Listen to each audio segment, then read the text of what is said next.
I've yelled at him. Maybe we can begin with that question. What's the favorite thing you've yelled at on screen? Oh, yeah. Because I yelled a lot. Because the things that happen in the I yelled at that man all the time. He's always screaming at me. He always says, "Fight me, fight me!" If you've been him, you've probably heard him scream and or laugh at you. He is not sane. Be careful. My favorite thing I've said was the Ganpachiro scene, of course, you know, where he's like, "It's Tanjiro! Tanjiro!" And he like goes off on a little tangent, and they have their whole moment. I don't even know how that became a thing, but it's hilarious because I feel like we write that on so many of the things we sign nowadays. I see Bryce's autograph, and he's like, "Ganpachiro Kamaboko," and then I'm like, "You want me to write it's Tanjiro Kamado?" Like next to it? And he's like, "Yeah, that'd be awesome. It's like from the scene." I'm like, "Yep." Good question. Thank you, Tessa. We love playing Big Brother, apparently. Between me I and... don't. Too many, please, no more. I'm an only child, actually, so I don't know how this happens. But I guess I have a lot of siblings. Yeah, sorry, go ahead. So, between Mir, Tanjiro, and Aether, who loves their sister the most? Thank you so much for coming to this family.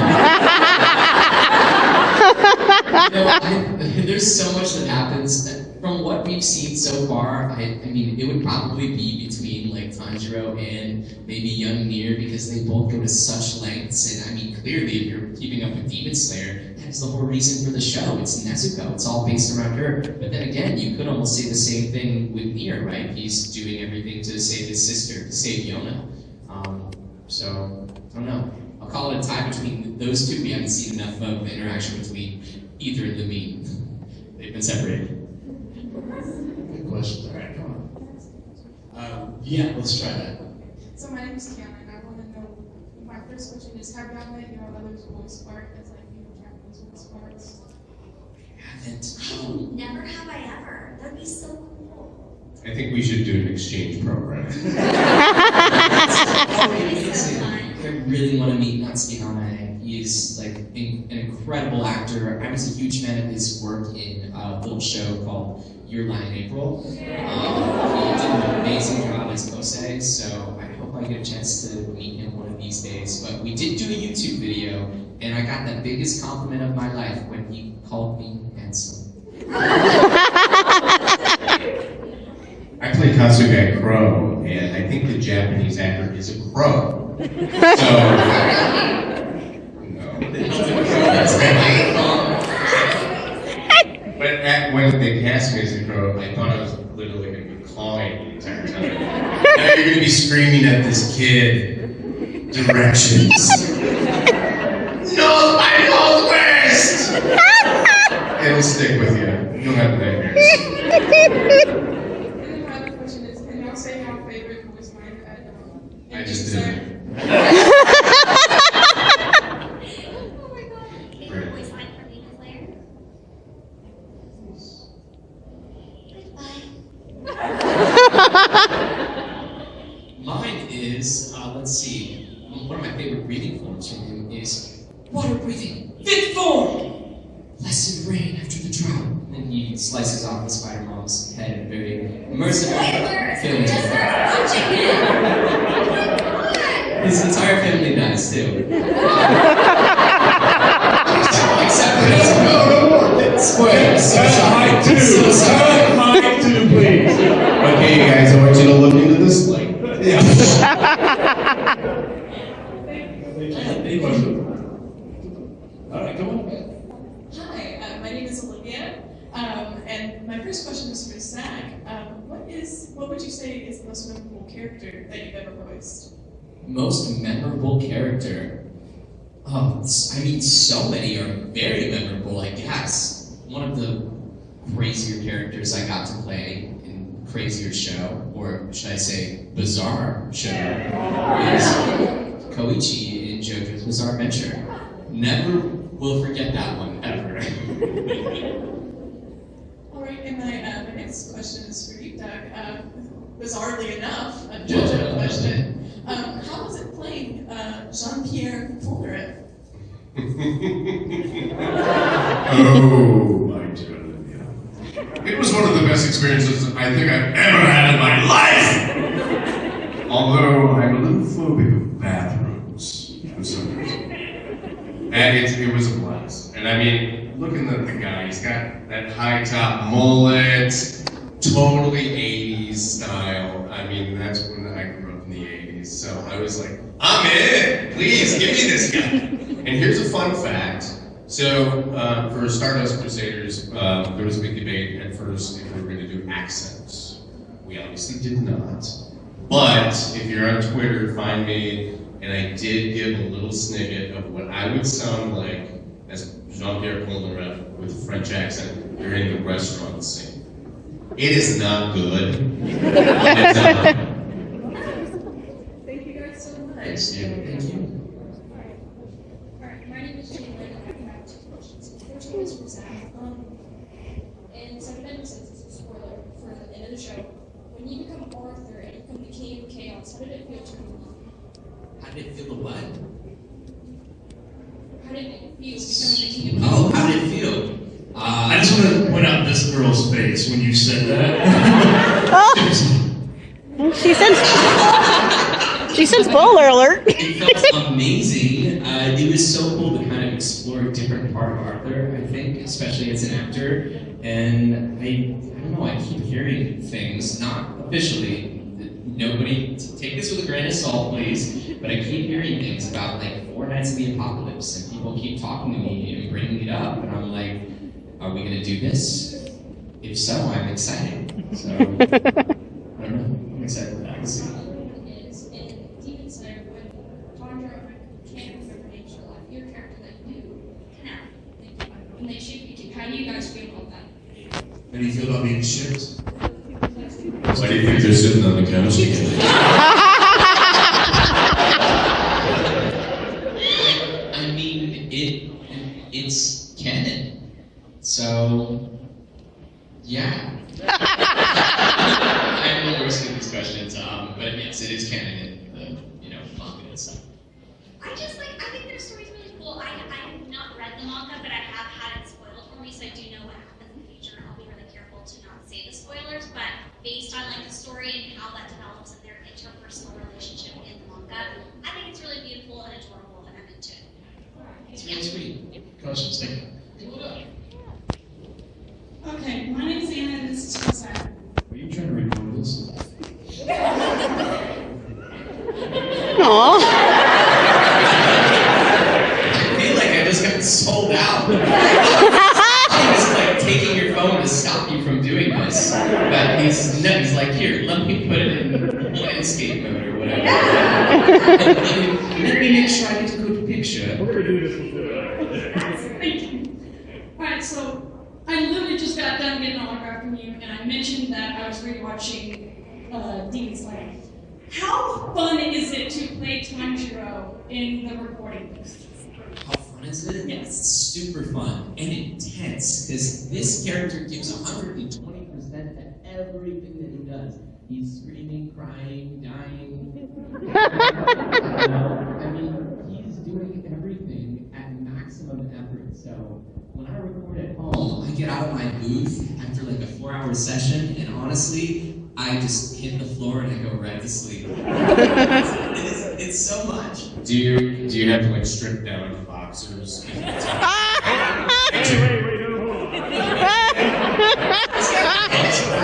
Well, with this new heat wave in California currently, maybe. Yeah. Hi. You gave me your phone? See what you did, buddy.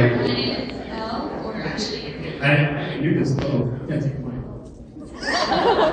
My name is Elle, or actually my name is Elizabeth. I have 2 questions. You mentioned you were excited for Nights of the Apocalypse. How are you guys feeling about it, and especially with Arthur as the main villain of the plot line? And my question to Zach is, how did you feel during the death scene? You mean like at the very end?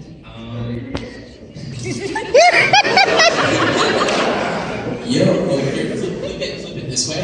Hey, what's up, TikTok? How you doing? Oh my I felt gosh. a lot of different emotions. I think I was just really, I was kind of sad the way that it was going. I don't know. I felt like I had lost a friend at the same time. Like I don't know. I think I was also sad to know that the series was kind of coming to an end because I knew working on those last episodes and the director's like, okay, you have like 20 lines left and who knows when we're going to do the next one. So I'm hearing a loud buzzing. I'm going to... What? You're hearing loud buzzing? Do you hear I'm that? not hearing that. Okay. I'm like, is this thing going to blow up? It's still, we have it on camera. Because it's filmed, that's totally For fine. liability reasons. For like YouTube reasons. Alright, phone's on. I'm not holding your phone anymore. So my name is Wade, and I'm wondering for you guys, how different is it for y'all when it comes to like working on like video games and like just compared to like the anime recording process? And do you have like a preference for either one? They're so different. I mean, you know, with anime, you are matching work class, so there's a huge technical element, but they can also be super weirdly similar. Like you can wrap out a small character on a video game in a 2-hour session, or you could have just like this little co-star role on an anime and wrap that out in 2 sessions, or you could live on a show or a video game for 6 months. So it's really interesting, but equally they're both like, you can't change the script. The script is like your baby, so you have to like stick to the script. But yeah, basically the work lives is like the main difference, I think. Like cutscenes are kind of like anime for a lot of things if it's there's with labs.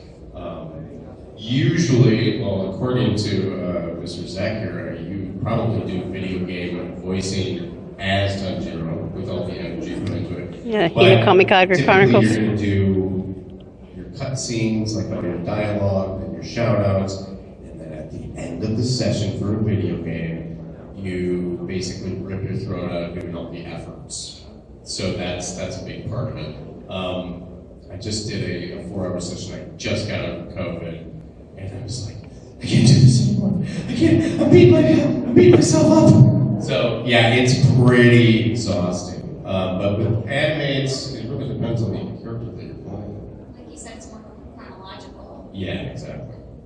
Those efforts at the very end too, that'll get you, especially after you do like some intense lines. And that's how it was working. I worked on the Demon Slayer video game, the DokiKittyProductions Chronicles. They called me up one day and said, hey, congratulations, you're gonna reprise your role as Tanjiro. I'm like, great, that's awesome. I'm like, how much recording do we have? They're like, yeah, probably like 250 hours. I was like, what do you mean? And they said, yeah, so you know how Demon Slayer, you know how it had the whole per season and the movie? Well, guess what? We're re-recording all of it. Isn't that amazing? Even those crazy scenes, fight scenes, even all of his inner thoughts, breathing, his sniffs. We're doing it all, and we're doing it with a video game. So what's your availability looking like for the next 3 months? Yeah, thank you. We also get paid better for video games too. So. Hi, my name is Larissa, and this is a question for Zach. What is your personal favorite character to voice or video game character?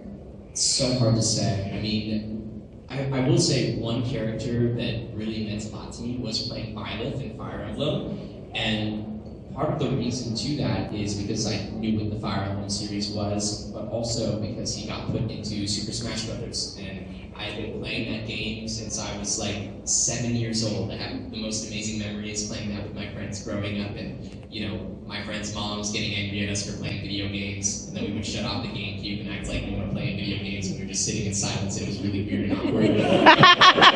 Yeah, we're like, oh yeah, we know our hour of video game playing time is up, but trust me, we're definitely not playing video games. She would walk back upstairs, my friend would be like, turn it back on. Okay.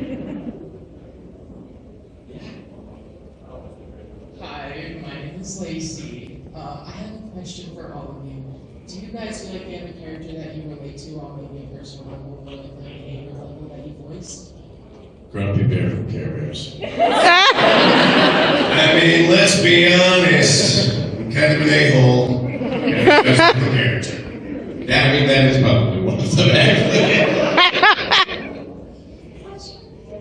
What character do you identify with? Oh, identify with. I don't know. I feel like I get a lot of characters that are kind of like soft-spoken or gentle or like a little bit shy up top, but like have this really enormous underlying strength. So I kind of identify with all of them. Like I love the typecast that I get, and I think it really is me. Yeah, I mean, my typecast is pretty good too. It's not that I'm playing the protagonist of. That doesn't suck. It is a lot of recording, so that means a lot of voice lines, which means more money. I think I identify the most with Tanjiro, actually. Like, I feel like personality-wise, we're pretty similar. I think we're definitely like people pleasers and try to help others out. I don't have any siblings though, of course, so that's one place where I do not completely understand. But when I'm recording those scenes, I just try to think of like my cousins or my mom and dad and my family, like, and just try to put them in the place of how I would put my siblings. So I have yet to sit on his shoulder, though. You might try that later. Thank you guys. I want to keep qualified with it, yes. that's best. Picture the best photo op right there. Two questions. First was that. How is the total Demon Slayer next season? Oh, what's that? How's production moving along on the next season of Demon Slayer? Yeah. No clue. No idea. Honestly, I really don't know. I've heard rumors. I don't know if they announced anything officially, but I've heard rumors that it's going to come out next year sometime. So I think just keep a lookout. Q1 2023. And for the other two, sorry, what are your names? Brianna. Do your best Tanjiro impression.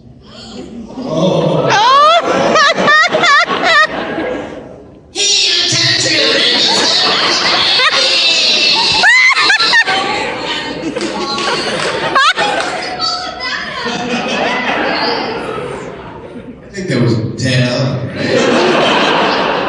Well,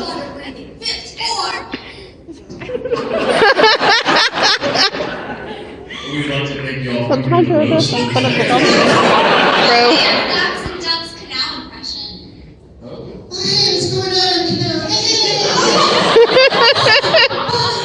Which sounds not dissimilar from your Tanjiro. I'm gonna give you to my crow. He's done it before. I don't know why. I always.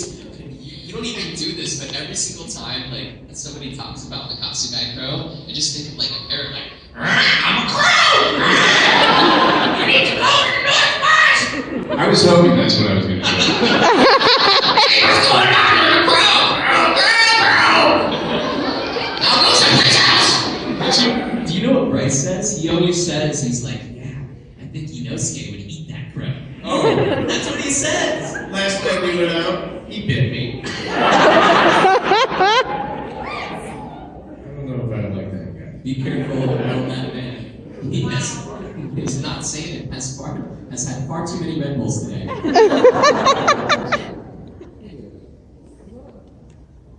I'm Diddley. My question is for all three of you. Do you guys enjoy those episodes in animes where they just kind of throw it out of the normal arc into like Alice in Wonderland or that kind of thing? It depends. Sometimes you mean filler, sometimes it's filler where it kind of goes, it depends. I mean, it's if it's wacky, I'm always doing the humor. That's what I love the most about it. So if it usually kind of gets into the comedic area, it's kind of fun. If it takes too much away from the story, it can be a bummer, but it depends on the project, you know. It totally depends. I mean, absolutely. But I mean, in general, do I enjoy like living into like little Alice in Wonderland magical realism type, craziness? Absolutely. As an actor, I think it's always interesting when something might take a 180 or do a different turn or a different spin on the show, and maybe your character as well. Maybe your character acts a little bit different in this world. So yeah, I enjoy it. It's something different. And anytime you get to break into song, that's the best. That song we sang in DokiKitty? Oh yeah. Yeah, that's a nice song. It's not for me. Yeah, it's on Spotify. 10 million views. Hi,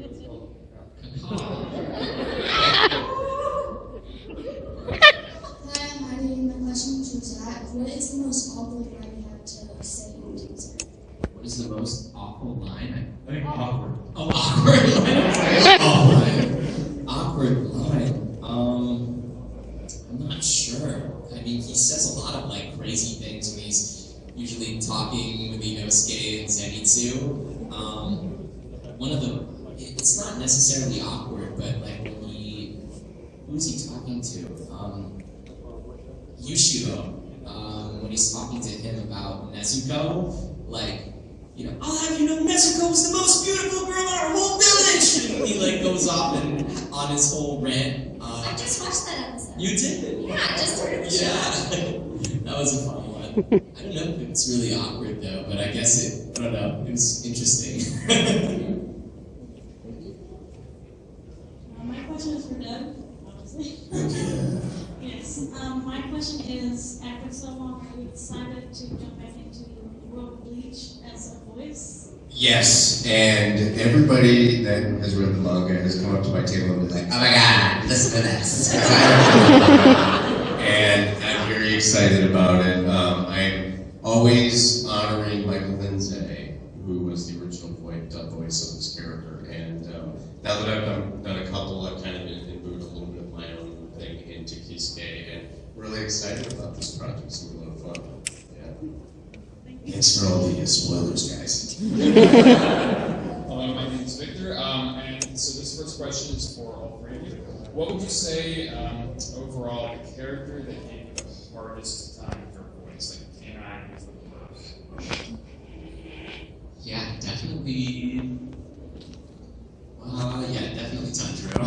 When all was screaming and crying and like the fight sounds, it was brutal. Like getting through that, specifically that video game when we did it, and the deadline was so tight. I mean, there were days when I would wake up and I would jump into the booth and it's like a 9 a.m. session. And I'm like, guys, I'm still recovering from the last one. I'm literally talking to guys, I'm still recovering from the last one. I had to do a ton of vocal warm-ups, drink a lot of tea, and then I'd have to, try to get my voice back to like a high pitched tone. It was like trying to make like water breathing, water breathing. Like I had to really try to get it to come out. I remember so much of that with So Many Spiders, So What. It was just so intense. I know it's like kind of like a smaller anime, like a lot of people don't know about it, but I highly recommend it, especially if you like these guys. But yeah, I just remember because it was like 6 months every single day, 4 hours or longer each day. It was insane. I just like was like nonstop recovering and drinking tea and like on no rest. It was just like, oh my god, it was so intense. I did a show for Brazil called Boris and Rufus, and so it was an interesting process because I auditioned with a certain voice. You know, kind of just up here, kind of raspy, blah, blah, blah, blah. And I was cast, and the day of recording, it was a Zoom with the Brazilian producers, and they're like, we don't like your voice. I was like, oh, right. Okay, this isn't gonna work. But they're like, we want your voice to be more like the Brazilian actor, and I'm like, I can't achieve that with my voice. It was super high pitched, but it was just something that I really wasn't able to do. And so we compromised. It was kind of this voice, and it was really annoying, and I hated it. It was really vocally stressful, so that may be the worst one I had to deal with, yeah. But it's great show, it's great show. And then my second question, my sister in the back is too afraid to come up here. She was wanting to know from Zach what your favorite line of Aether. Where's your sister at? Uh-oh. There you are. Hey, what's up? I'll take the mic to her, don't worry. So my favorite line from him is a line that's never released, sadly. It wasn't put into the game. But it is a very special...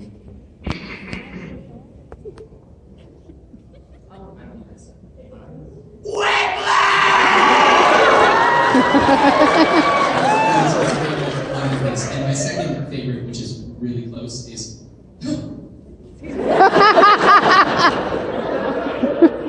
Where's the sister back here?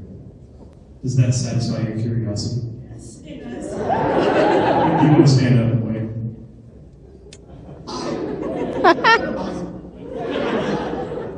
It was truly scary to be a third mermaid.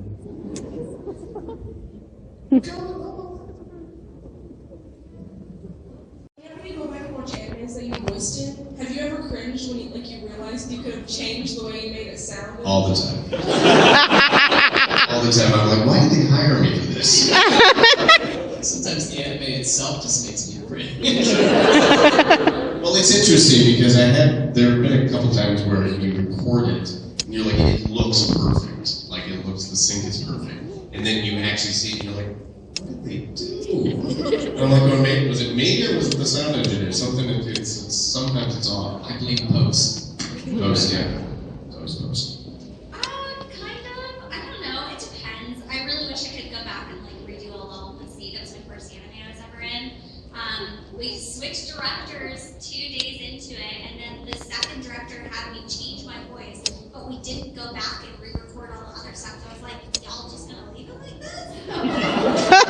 That's an interesting point because I've noticed whenever you start an anime, you have, your preconceived idea of what you did from the audition, and you base your performance really on that, but you will develop that character, and it ends up sounding different. You become obviously more comfortable with the character and with your voice, but I've noticed in shows, I'm like, yeah, that first episode wasn't great.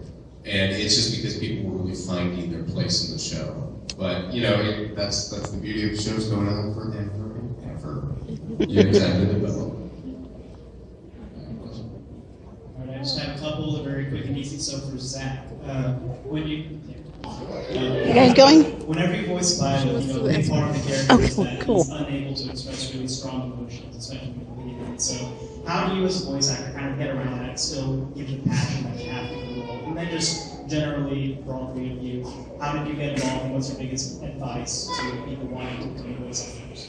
Yeah, I mean, for Violet, it was very tricky. I was lucky to have a great director, Patrick Seitz, who, he would kind of pull me out of too much emotion, because I think that was what I always tried to give him, was just too much. He's like, no, it needs to be a little less. So I heavily relied on him to guide me and tell me what he thought sounded right. In terms of, Violet developing even more as a character, I'm glad that he actually got more personality, and they allowed me to give him some more emotion in Fire Emblem 3 Hopes. So that was very cool. And the best advice I can give for being a voice actor is just be self-aware, be persistent, and continue to work on your acting ability, acting skill, take classes, and never stop learning.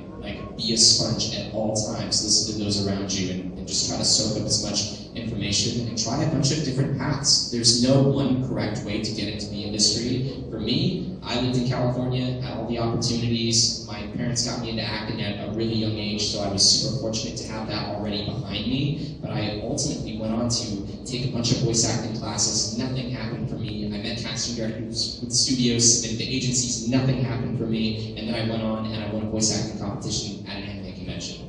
And that's what did it for me. So everybody has a different path. I think Abby did that too. Abby started out, she did some competition. She did, yeah. I know, isn't that funny? That's a good voice actor, yeah. I would say definitely always develop your imagination.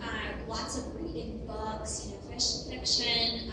If you ever write and want to create your own characters, that's really invaluable as well. Anything that's going to develop your skills for imagining yourself as somebody else and empathizing with other people, so that when you do act, you can imagine yourself as another person better.